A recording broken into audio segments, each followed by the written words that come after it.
Hello friends, आपल्या सर्वांची आवडती मालिका बाई तुझा आशीर्वाद या मालिकेच्या आजच्या बुधवार 27 मेच्या एपिसोडमध्ये एकानंतर एक जबरदस्त ट्विस्ट आले आहेत. फ्रेंड्स, राजा आणि अवनी हे दोघे घरातून पळून गेलेत.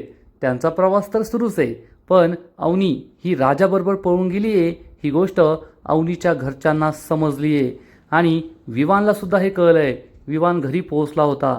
मग अवनीला शोधण्यासाठी सगळे घराबाहेर पोहोचलेत आणि इकडे जो राजाचा नाना आहे म्हणजेच राजाचा गाडी मालक त्याने घरी येऊन यशोदा, पान्या, धन्या यांना सांगितलं आहे की राजा देशमानेंची पोरगी घेऊन पळालाय. त्यामुळे घरातील सगळ्यांना जबर धक्काच बसला. पान्या आणि धन्या मात्र खुश झाले आणि सुलू आत्या, दत्ता यांनासुद्धा समजलं आहे आणि आता सुलू आत्याचा शाप विफल ठरणार आणि दांगटांच्या घरी, धोंडियांनाच्या घरी बाईचा आशीर्वाद येणार. त्यामुळे सुलू आत्या खूप चिडली आहे. मग हे सगळं नेमकं घडलं तरी कसं हे जाणून घेण्यासाठी हा व्हिडिओ शेवटपर्यंत नक्की पहा. फ्रेंड्स, आजच्या एपिसोडच्या सुरुवातीलाच चंद्रकांत निराश होऊन, दुःखी होऊन आपल्या रूममध्ये येतो. घरातील सगळे खूप घाबरतात. चंद्रकांत म्हणतो, गेली ती निघून, ती घरात नाही आहे. अवनीची आई रडू लागते. चंद्रकांतला वाईट वाटतं. चंद्रकांत म्हणतो, तिने बापाच्या अब्रूचा, इब्रतीचा कसलाही विचार केला नाही, गेली शेवटी पळून. महेश हा बाबांना पाणी देतो तर चंद्रकांत हा पाण्याचा ग्लास फेकून देतो आणि म्हणतो, काय पाणी देतोयस, येथे तोंडचं पाणी पळालंय आणि पाणी देतोयस मला. तेवढ्यात महेशला काहीतरी सुचतं आणि महेश म्हणतो, बाबा आपण CCTV फुटेज चेक करू शकतो, त्यातून कळलं असेल ना ती कधी कोठे पळून गेली आहे. आणि लगेचच चंद्रकांत, महेश हे दोघे CCTV रूममध्ये येतात तर तेथे त्यांना दिसतं की कॅमेराची वायर आधीच काढून ठेवली आहे. महेश आणि चंद्रकांतला जबर धक्काच बसतो. महेश म्हणतो, कॅमेराची वायर आधीच काढून ठेवली आहे याचा अर्थ CCTVमध्ये काहीच रेकॉर्ड केलेलं नसेल. आणि अवनी ही जेव्हा रात्री पळून जात होती तेव्हा राजानेच तिला सांगितलं होतं की येताना CCTVची वायर कट करून या, नाहीतर तुमच्या बाबांना कळेल की तुम्ही माझ्याबरोबर पळालाय आणि आपल्याला पकडणं सोपं जाईल. अवनी हो म्हणते आणि मग अवनीनेच CCTVच्या वायर काढून ठेवल्या होत्या. आणि इकडे दांगटांच्या घरी धोंडियांना, पान्या, धन्या, यशोदा सगळे घरीच असतात. धोंडियांनाला आश्चर्य वाटतं. धोंडियांना विचारतो, काय रे, आज हे दोघे घरी कसं काय, नाहीतर या पान्या आणि धन्याचा पाय तर घरात काही टिकत नाही. यशोदा हा राजाला कॉल करत असतो. राजाचा फोन स्विच ऑफ लागतो. तर पान्या म्हणतो, ओ अण्णा, आम्हाला काय घरात थांबायची हौस नाही आहे, या यशोदाने आम्हाला थांबवून घेतलं आहे. धोंडियांना म्हणतो, ए यशा, कशाला त्यांना थांबवून घेतलं आहे रे, जाऊ द्या पाण्याला, त्याच्या गॅरेजवर काम असतं त्याला. पण यशोदाला वेगळंच टेन्शन आलेलं आहे कारण राजा फोन उचलत नाही आहे. यशोदा विचार करतो, या राजाने काही कुटाणा तर करून ठेवला नाही ना, त्या पोरीला पळवलं तर नाही ना, हीच भीती यशोदाच्या मनात असते. आणि इकडे महेश आणि चंद्रकांत दुःखी होऊन रूममध्ये येतात. चंद्रकांत चिडून म्हणतो, इतकी वर्ष मी जी अब्रू कमवली होती, जी इज्जत कमवली होती, या पोरीने एका क्षणात धुळीस मिळवली. आता काय करायचं. स्वाती, अवनीची आई, महेश या सगळ्यांना खूप टेन्शन येतं. चंद्रकांतला वाईट वाटलेलं असतं की अवनीने असं का केलं, तिने माझ्या इज्जतीचा विचार का नाही केला, मी तिला असं काय कमी केलं होतं जो तिने मला हा दिवस दाखवला. चंद्रकांत खूप दुःखी होतो. आणि इकडे अवनी आणि राजा या दोघांचा प्रवास सुरू असतो. इतका वेळ खुश असणारी अवनी आता दुःखी झालेली असते आणि म्हणते, राजा मला खूप वाईट वाटतंय रे. जेव्हा उद्या सगळेजण बाबांना प्रश्न विचारतील की तुमची मुलगी कुठे, तेव्हा बाबा काय उत्तर देतील. खरंच त्यांना खूप वाईट वाटलं असेल ना. आत्तापर्यंत त्यांना कळालं असेल की मी घर सोडून निघून गेली आहे. अवनी रडू लागते. तर राजा म्हणतो, अहो कशाला टेन्शन घेताय, एकदा घर सोडलं आणि आपण बाहेर आलो ना मग टेन्शन घ्यायचं नाही. आणि हा सगळा विचार आहे ना घरातून निघून येण्याआधी करायचा होता, आत्ता नाही करायचा. तुम्ही घरातून पळून आलात ना. तर अवनी चिडून म्हणते, पळून नाही आले मी, निघून आली आहे. राजा म्हणतो, हो तुम्ही घरातून निघून आलाय ना, पण जेव्हा तुम्ही तुमच्या बाबांना समजून सांगत होता की मला हे लग्न नाही करायचं आहे, मला शिकायचं आहे, करिअर करायचं आहे, तेव्हा बाबांनी तुमचा विचार केला का, नाही ना केला. मग आता तुम्हीसुद्धा त्यांचा विचार करू नका.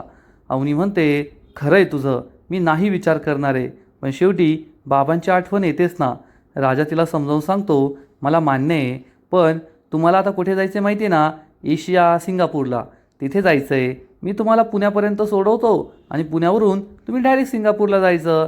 आणि जेव्हा तुम्ही यशस्वी व्हाल तेव्हा तुमच्या बाबांनासुद्धा कळेल की तुम्ही जे काही करत होता ते अगदी योग्य करत होता. अवनी म्हणते, आता तू तुझी बडबड बंद कर आणि गाडी चालव. राजा म्हणतो, हो हो मी ना गाडी चालवतो. आणि राजा आपली गुपचूप गाडी चालवतो. इकडे विमानला टेन्शन आलेलं असतं. अवनीच्या बाबांना खूप टेन्शन आलेलं असतं. अवनीची आई त्यांना गोळी खायला देते. ते गोळी खातात आणि त्याच वेळेस महेशला विवानचा कॉल येतो. महेश सांगतो, विवानचा कॉल आहे. अवनीच्या आईबाबांना खूप टेन्शन येतं. महेश फोन उचलणार तेवढ्यात बाबा म्हणतात, नको उचलू. आणि महेशने फोन नाही उचलला त्यामुळे विवानला खूप राग येतो. आता बस झालं, मला घरी जावंच लागेल अवनीच्या, असा विचार करून विवान अवनीच्या घरी जायला निघतो. बाबांना काय करावं ते कळतच नाही. आणि तेवढ्यात महेश हा घराबाहेर येतो आणि राजाला शोधत असतो. पण राजा काही त्याला दिसतच नाही. महेश वॉचमनला विचारतो, अरे तो ड्रायव्हर कुठे? वॉचमन म्हणतो, कोण? महादेव ना, आत्ताच बाहेर गेला आहे. तर महेश म्हणतो, अरे महादेव नाही, तो नाही का या गाडीवर ठेवला होता टेम्पररी ड्रायव्हर? तर हा वॉचमॅन सांगतो, कोण? राजा. राजा दात नाही दिसला सकाळपासून. महेश म्हणतो, जाय शोध त्याला. वॉचमॅन शोधायला जातो पण तेवढ्यात थांबून म्हणतो, तुम्हाला कालपासून नाही दिसलाय, मी शोधतो त्याला. असं म्हणून वॉचमॅन राजाला शोधायला जातो. महेशच्या मनात शंका येते की अवनी गायब आहे, राजासुद्धा गायब आहे. मग नेमकं झालंय तरी काय? आणि इकडे पाण्याच्या गॅरेजवर पाण्या आणि त्याचा मित्र काम करत असतात. तर पाण्याचा हा मित्र म्हणतो, ओ पानेदा, 12 वाजलेत आणि आता तुफान येणार. पाण्याला काही कळतच नाही आणि तेवढ्यात खरोखर तुफान येतं. पायल येते तिची गाडी घेऊन. पायल गाडीवरून खाली उतरते. पाण्या विचारतो, आज काय झालं पायले, आज का आली आहेस तू? तर पायल म्हणते, माझ्या गाडीचे ना ब्रेक फेल झाले आहेत. पाण्याला समजतं ही सगळी हिची नाटकं आहेत. आणि पाण्या म्हणतो, तू एक काम का नाही करत, तू ना ही गाडी भंगारात विकून दे. म्हणजे आजपर्यंत कमीत कमी 100 वेळेस तुझ्या गाडीचे ब्रेक फेल झालेत आणि आम्ही ते रिपेअर केलेत. आता आम्हाला आमच्यावरच शंका यायला लागली आहे. एकतर आम्ही काहीतरी चुकीचं करतोय, नाहीतर ती गाडी चुकीची आहे ज्यामुळे पुन्हा पुन्हा ब्रेक फेल होत आहे. आणि तेवढ्यात चहावाला येतो आणि पायलला चहा देतो. पाण्या खूप चिडतो. या चहावाल्याला समजावून सांगतो, कसं आहे ना, आयुष्यात एक सूत्र नेहमी ठेवायचं, एकतर कोणाकडून फुकट चहा प्यायचा नाही किंवा कोणाला फुकट चहा पाजायचा नाही. पण तू तेच करतो. असं म्हणून पाण्या या चहावाल्याला पळून लावतो. आणि पायल ही पाण्याला म्हणते, चहा पिणार का? पाण्या म्हणतो, तुझ्या हाताने ना मी सोन्याचा घाससुद्धा खाणार नाही. तर पायल म्हणते, असं कसं? आता मी तुमची होणारी बायको आहे आणि मी तुमच्या घरीसुद्धा आले होते. मी तुम्हाला स्वयंपाक करून खाऊ घालील ना. तुम्हाला तिखट आवडतं का? पाण्या तिच्याकडे रागारागाने पाहतो. तर पायल म्हणते, नाही कसं, तुम्ही सगळे खूप गोड माणसं आहात ना म्हणून विचारलं. तिखट चालेल का? मी आणि जाऊबाई आम्ही दोघी मिळून मस्त जेवण बनवू बरं का?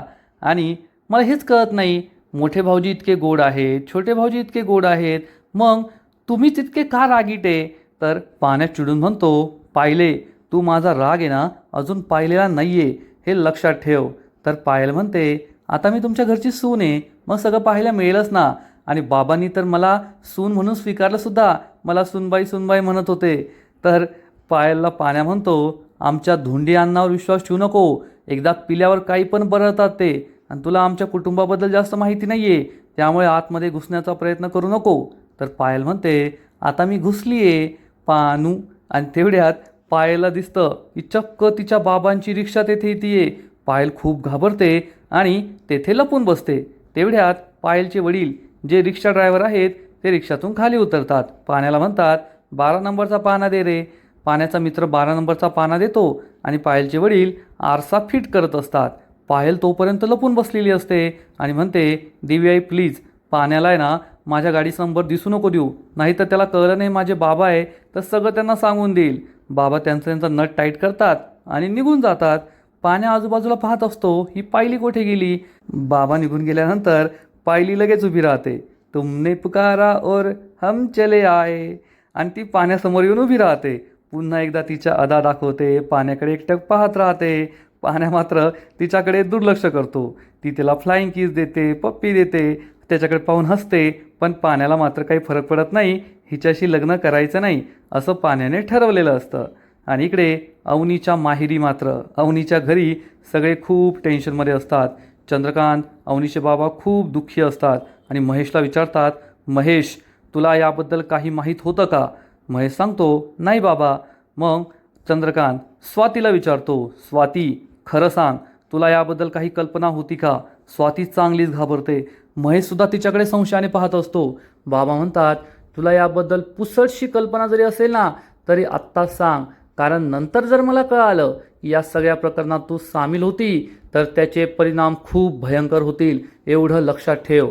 स्वाती घाबरून म्हणते, नाही बाबा, माझा या प्रकरणात काही सहभाग नाही आहे आणि मला काहीच माहीत नव्हतं.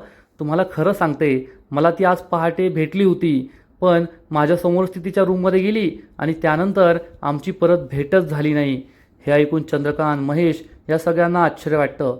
महेश हा लगेच बाबांना सांगतो, आणि बाबा मला अजून एक कळलं आहे, तो आपला ड्रायव्हर नाही का, त्याला आपण टेम्पररी ठेवलं होतं, राजा, तो सुद्धा कालपासून घरात नाही आहे, आता पण नाही आहे. हे ऐकून चंद्रकांतला जबर धक्काच बसतो. महेश सांगतो, मला तर अशी शंका वाटतीये की अवनीला पळून जायला त्यानेच मदत केली आहे. चंद्रकांत, अवनीची आई या सगळ्यांना जबर धक्काच बसतो. चंद्रकांत हा अवनीच्या आईला जाब विचारतो, याचा अर्थ आपली मुलगी एका ड्रायव्हरबरोबर पळून गेली. अवनीच्या आईला सुद्धा जबर धक्काच बसतो. चंद्रकांत खूप चिडतो, अवनी, इतकी वर्ष मी कमवलेली इज्जत इब्रत सगळं तू धुईस मिळवलं, एका ड्रायव्हरबरोबर पळून गेली. का केलंस तू असं? का बापाच्या इज्जतीचा विचार केला नाही?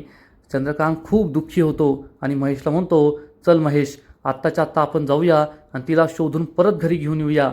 चंद्रकांत आणि महेश बाहेर जाणार इतक्यात कुणीतरी दरवाजा वाजवतो. महेश दरवाजा उघडतो तर एक नातेवाईक येऊन सांगतो, खाली विमानराव आले आहेत. हे दोघे खूप घाबरतात आणि म्हणतात, ठीक आहे, आलो आम्ही. आता जे आहे त्याला सामोरं जावंच लागेल असा विचार करून हे चौघे हॉलमध्ये येतात. पण चंद्रकांत विवानला काही समजू नये म्हणून विवानला म्हणतो, अरे विवान, आलास, ये. तर विवान विचारतो, अंकल अवनी कुठे? ती घरात नाही आहे ना? तर महेश म्हणतो, अरे विवान, हे काय बोलतोस तू? अवनी घरातच आहे, चल आपण वरती जाऊन बोलूया.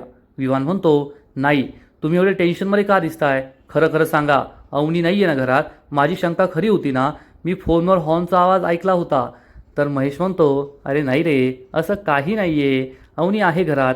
पण विवानला समजतं. विवान चिडून म्हणतो, आत्ता मला कळलं, तुम्ही सगळे माझ्याशी खोटं बोलताय, तुम्हाला सगळ्यांना माहिती आहे. महेश त्याला शांत करण्याचा प्रयत्न करत असतो, पण स्वातीच्या हातामध्ये चिठ्ठी असते अवनीची आणि विवानला हे दिसतं. विवान म्हणतो, काय तुमच्या हातात? लगेच स्वाती चिठ्ठी लपवते. विवान विचारतो, काय लपवताय? द्या ती चिठ्ठी इकडे.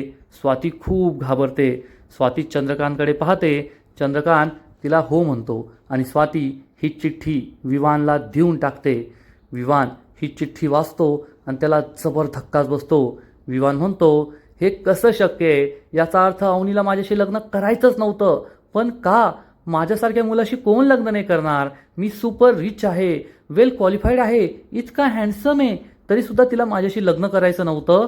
असं कसं ती करू शकते? आणि मला सोडून ती कोणाबरोबर पळून गेली? हे ऐकून सगळ्यांनाच राग येतो, पण स्वाती चिडते आणि स्वाती म्हणते, विवान, शब्द सांभाळून वापरायचे, अवनीबद्दल असं वेडवाकडं बोलायचं नाही. सगळ्यांना जबर धक्का बसतो की चंद्रकांत काही बोलला नाही, महेश काही बोलला नाही, अवनीची आई काही बोलली नाही आणि स्वातीच इतकी चिडली आहे. चंद्रकांत स्वातीकडे पाहतो, स्वाती त्याच्याकडे पाहते, पण चंद्रकांत काही बोलत नाही. त्यामुळे स्वातीची हिंमत वाढते आणि स्वाती म्हणते, अरे विवान, तू अवनीला दोष देतोय का? पण अवनीला दोष देण्याआधी तू तिच्याशी कसा वागला हे पहा ना. अरे तिने एक फोन नाही उचलला म्हणून 100 150 कॉल करतोस तू, आणि तू म्हणतोस की ती का सोडून गेली. अरे कधी तिच्याशी नीट बोललाय का? तिची स्वप्न काय आहेत, तिच्या इच्छा काय आहेत ते समजून घेतलाय का?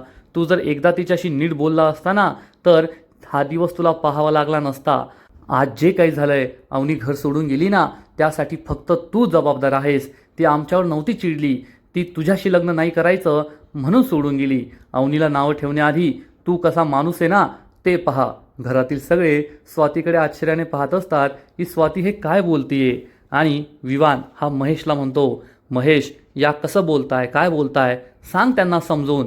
तुझी बहीण पळून गेली आहे, मी नाही पळून गेलोय. स्वाती चिडून म्हणते, अजून सुद्धा तू तसंच बोलतोय, तोंड सांभाळ. चंद्रकांत म्हणतो, बस झालं स्वाती, बस झालं, आता काही बोलू नको. तू फक्त मला एवढं सांग की आज पहाटे अवनी तुला किती वाजता भेटली होती? स्वातीला सगळं झालेलं प्रकरण आठवतं की अवनी आज सकाळी मला भेटली होती आणि ती सांगते सकाळी 4-5च्या दरम्यान भेटली असेल. आणि मग चंद्रकांत म्हणतो 4-5 म्हणजे आता 7-7:30 वाजले आहेत, ते जास्त दूर गेले नसतील. महेश चल आपण आत्ताच्या आत्ता जाऊ आणि तिला घेऊन येऊ. असं म्हणून महेश, विवान, चंद्रकांत सगळे घराबाहेर पडतात, गाडीत बसतात आणि अवनीला शोधायला निघतात. इकडे अवनी आणि राजाचा प्रवास सुरूच असतो आणि अवनी ही झोपी गेलेली असते. राजा तिच्याकडे पाहतो आणि म्हणतो, वा दिव्याई वा, होप बडी तोप चीज आहे. खरंच यांना तू इतकी हिंमत दिली की त्यांनी घर सोडून निघून जाण्याचा निर्णय घेतला. आता मी त्यांना पुण्याला पोहोच करणार आणि मग त्यांची सगळी स्वप्न पूर्ण करणार. दिव्याई खरंच तू खूप भारी काम केलंस. पण माझं काय, माझी इच्छा तुझ्यापर्यंत पोहोचली की नाही? नाही नाही, जाऊ दे, तुझी जी इच्छा असेल ना ते होईल. माझी इच्छा पूर्ण नाही केली तरी चालेल, पण यांच्या इच्छा पूर्ण कर, त्यांचं स्वप्न पूर्ण कर. खरं सांगायचं ना तर त्या माझ्या बाजूला बसल्यात ना तरी असं माझ्या डोक्यात DJ वाजतोय, असं नाचल्यासारखं वाटतंय. खरंच खूप भारी वाटतंय. आणि राजा चक्क टेप ऑन करतो आणि एक धांगडधिंग्याचं गाणं सुरू होतं. त्यामुळे अवनीची झोप मोड होते आणि अवनी ही राजाकडे रागारागाने पाहते. राजा म्हणतो, सॉरी बरं का, चुकून लागलं, मी ते गाणं लावायला गेलो आणि हेच गाणं लागलं. आणि मग राजा एक छान गाणं लावतो. हे गाणं छान असतं, रोमॅन्टिक असतं. पण अवनी ही राजाला डोळे दाखवते, त्याच्याकडे रागारागाने पाहते. राजा विचारतो, आता काय झालं? आता तर हे छान गाणं आहे ना? अवनी चिडून म्हणते, आपण काय रोड ट्रिपला निघालोय का की मस्त गाणे लावायचे, आपण दोघांनी गाणे ऐकत ऐकत जायचं? अरे मी माझ्या घरातून निघून आली आहे लग्नाच्या 1 दिवस आधी, येथे मला किती टेन्शन आलं आहे आणि तुला गाणी ऐकायची आहे? बंद कर ती गाणी. राजा गाणं बंद करतो आणि मग तो अवनीवर चिडतो, वा रे वा, मला बोलताय घरातून निघून आल्या, टेन्शन आलंय, मग स्वतः बऱ्या झोपल्या, आपण काय झोपायला आलो का? येथे रात्रभर गाडी चालून चालून माझ्या डोळ्यात बाहेर आलेत आणि तुम्ही ड्रायव्हर शेजारी झोपला. ड्रायव्हर शेजारी बसलेल्या माणसाने कधी झोपायचं नसतं, नाहीतर ड्रायव्हरला पण झोप लागते. एवढं बेसिक तुम्हाला कळत नाही का? अवनी ऐकून घेते आणि पुन्हा राजावर चिडते, वा रे वा, मी झोपले म्हणजे माझी चूक झाली का? अरे जेव्हापासून लग्न ठरलंय ना तेव्हापासून माझ्या डोळ्याला डोळा नाहीये, झोप येत नव्हती, त्यामुळे आत्ता मला झोप येते. 2 क्षणभर काय झोपले एवढं मला ऐकवतोय. अवनी रडण्याचं नाटक करते तर राजा म्हणतो, नाही नाही नाही, झोपा तुम्ही, झोपा, मी आहे ना, मी आजची रात्र काय अजून कित्येक रात्र तुमच्यासाठी गाडी चालवेल, झोपा तुम्ही, झोपा, टेन्शन घेऊ नका. आणि अवनी ही पुन्हा झोपी जाते. राजा तिच्याकडे एकटक पाहतच राहतो आणि म्हणतो, काय पोरगी आहे, भांडते तरी इतकं छान भांडते आणि चांगलं बोलते तरी किती चांगलं बोलते खरंच. आणि राजा हा अवनीवर पूर्ण फिदा असतो. अवनी त्याच्याबरोबरच आहे, यातच त्याला सगळं भेटलेलं असतं. आणि आजचा एपिसोड येथेच संपतो. फ्रेंड्स, बाई तुझा आशीर्वाद या मालिकेचा आजचा एपिसोड खरंच खूप भारी होता. अवनी आणि राजाचा एकत्र प्रवास सुरू आहे आणि प्रवासामध्ये विविध गमती होत आहे. या दोघांचा प्रवास असाच सुरू राहावा, कधीच संपू नये असं वाटतंय. पण इकडे चंद्रकांत, अवनीच्या बाबांनी ठरवलंय की अवनीला जेथे कोठे असेल तेथून पकडून आणायचं. म्हणजे आता 2 खूप मोठे धोके आहेत. एकतर चंद्रकांतने अवनीला पकडलं तर जबरदस्तीने ते अवनीचं लग्न लावून देणार, हा अवनीसाठी धोका आहे. आणि चंद्रकांतने राजाला पकडलं तर राजाने पळून जाण्यात अवनीला मदत केली, त्यामुळे राजाचे खूप वाईट हाल होतील. चंद्रकांत त्याला सोडणार नाही एवढं मात्र खरं. फ्रेंड्स, बाई तुझा आशीर्वाद या मालिकेचा आजचा एपिसोड भारी होता, पण पुढील एपिसोड आणखीन भारी असणारे, आणखीन मोठा ट्विस्ट या मालिकेत येणारे. मग नेमकं घडणार तरी काय?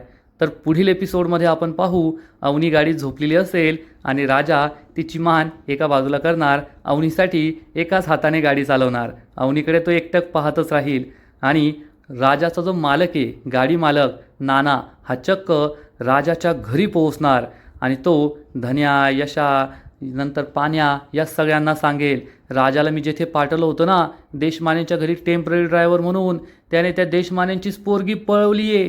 हे ऐकून यशादाला जबर धक्का बसणार. तर पाण्या आणि धन्या मात्र खूप खुश होतील की आपल्या मदतीशिवाय सुद्धा राजादाने हे करून दाखवलं आणि पुरीला पळवलं. घरामध्ये टेन्शन झालेलं असेल आणि खरं टेन्शन फक्त यशादास घेणार की शेवटी राजाने जे नव्हतं करायचं ते केलं. पण या गाडी मालकाचं सगळं बोलणं सुलवात्या आणि दत्ताने ऐकलेलं असेल. सुलवात्या आणि दत्ताला जबर धक्का बसणार आणि दत्ता म्हणेल, सुले, मी तुला सांगितलं होतं या 4 पोरांपैकी जर कोणात हिंमत असेल ना पोरगी पळून आणण्याची तर ती त्या राजामध्ये, आणि राजाने शेवटी ते करून दाखवलंय, त्याने पोरगी पळून आणली आहे. आणि आता तुझा शाप फेल झाला. आता राजा या घरात सूनबाई घेऊन येणार, त्या धोंडी अण्णाच्या घराला बाईचा आशीर्वाद मिळणार आणि तुझा शाप फोल ठरणार. हे सगळं ऐकून सुलू आत्या खूप चिडेल. मग आता सुलू आत्या राजाने पोरगी घरी पळून आणू नये म्हणून देशमानेंकडे चंद्रकांतकडे जाणार का?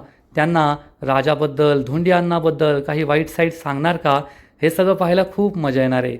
पण फ्रेंड्स, तुम्ही सुद्धा या मालिकेचा नवीन प्रोमो पाहिला असेल, ज्यामध्ये राजा आणि अवनीचं लग्न होणारे, पोलीस त्यांचं लग्न लावून देणारे आणि चंद्रकांत काहीच करू शकणार नाही. म्हणजे आता दांगट कुटुंबाला बाईचा आशीर्वाद मिळाला आहे. मग अवनी आणि राजा यांचं लग्न कसं होणार? आणि जेव्हा अवनी आणि राजा लग्न करून घरी येतील तेव्हा सुलू आत्याचं काय होईल, चंद्रकांतचं काय होईल, हे सगळं पाहायला खूप मजा येणार आहे. तर तुम्हाला सुद्धा बाई तुझा आशीर्वाद ही मालिका आवडते का? नक्कीच कमेंट करून सांगा. आणि या मालिकेचे असेच नवीन नवीन एपिसोड, नवीन नवीन अपडेट सर्वात आधी पाहण्यासाठी व्हिडिओला लाईक करा, शेअर करा, चॅनलला सबस्क्राईब करून बेल आयकॉनवर क्लिक करा. म्हणजे या मालिकेचे नवीन नवीन एपिसोड तुम्हाला सर्वात आधी पाहायला मिळतील. खूप खूप खूप धन्यवाद.